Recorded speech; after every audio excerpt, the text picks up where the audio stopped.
Let's see a before and an after picture. Yep. Let's see if we've got that. And a, wow. Oh, we haven't got it up in the studio. Oh, there, wow. I mean, literally 20 years younger. Well, thank you. Picture. Do you miss the suit? You can't imagine how much I don't miss the suit. Yeah, you hate that suit, I don't know if I'd say I hate it. I mean, you know, I love doing the chase. It's been fantastic. I hope it goes on being fantastic. But, yeah, that is not what I would have chosen to wear. But is it quite nice because it gives you then a character almost? Yes, as I'm being made up, as I'm having my hair done, I'm sort of, especially when the lipstick goes on, I'm sort of... yeah. And then I get... That's great. And then I get changed and I'm sort of... And I get the belt on. Whose idea was that belt? Yeah. And I put the belt on. Oh, yes, there she is. Whose idea was it that you would be the governess? Well, originally I was going to be called the headmistress. Wow. And then during rehearsals, Brad started occasionally referring to me as the governess. And I said to the producers, could I be that instead? I think what I said to them was, it's more kinky. Well, you're quite kinky. You have no idea. What I think I meant was that headmistress has always got a board of governors and Ofsted, and she can't do everything she wants. A governess is a free agent. She can be. Do you know what?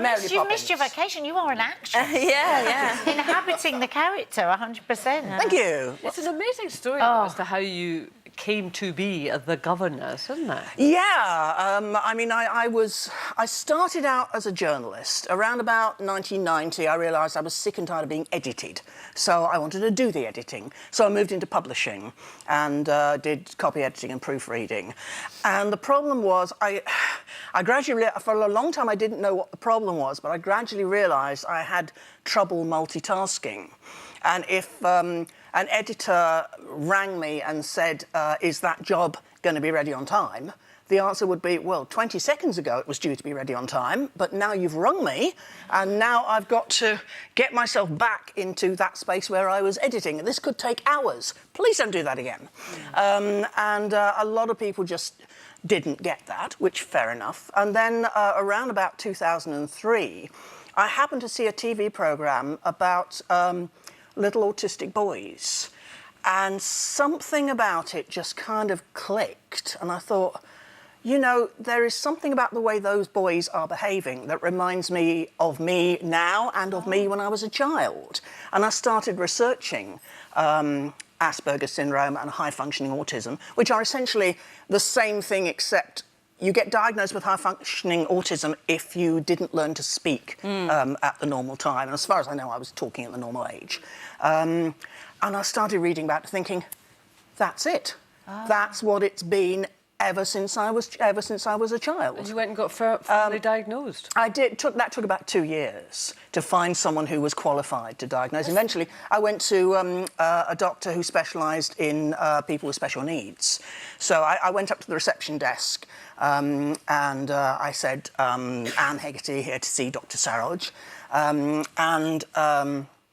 The woman said, oh, are you with Anne? I said, I am Anne. She went, oh, good God, it talks. She didn't say that, but you could see her thinking that.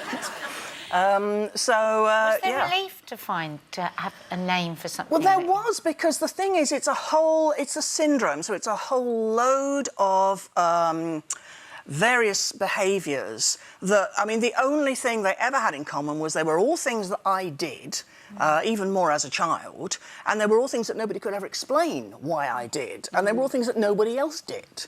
And what they also were all things that were listed in this list of diagnostic criteria for autism. It did kind of lead your life into quite a pickle, didn't it? Well, it didn't. I mean, it certainly didn't make things worse. But over the next few years, I realised that the whole problem with juggling things hadn't got any better just because I knew what it was. I could put a name to it, but I was still struggling. And I was having difficulty getting jobs done on time. There may well be people watching who are like, oh, you're that woman who wouldn't answer our phone calls and didn't return the proofs, and eventually we had to give the job to someone else. So, yes, I've been a terrible nuisance to a lot of people. And financially, that really impacted Financially, that was not great either, yeah. It was nearly 10 years ago. It was New Year's Day 2008, and I 2 bailiffs turned up separately on my doorstep, sort of like about 10 minutes apart. I was like, do you two know each other? Yeah, because I had so little income, I had not been paying bills. And I mean, I respect the concept of paying bills. I'm very much in favour of it. I just couldn't quite get it all together. But thankfully, one of the symptoms of your autism is that you have this incredible capacity to remember vast amounts of information, which saves the day.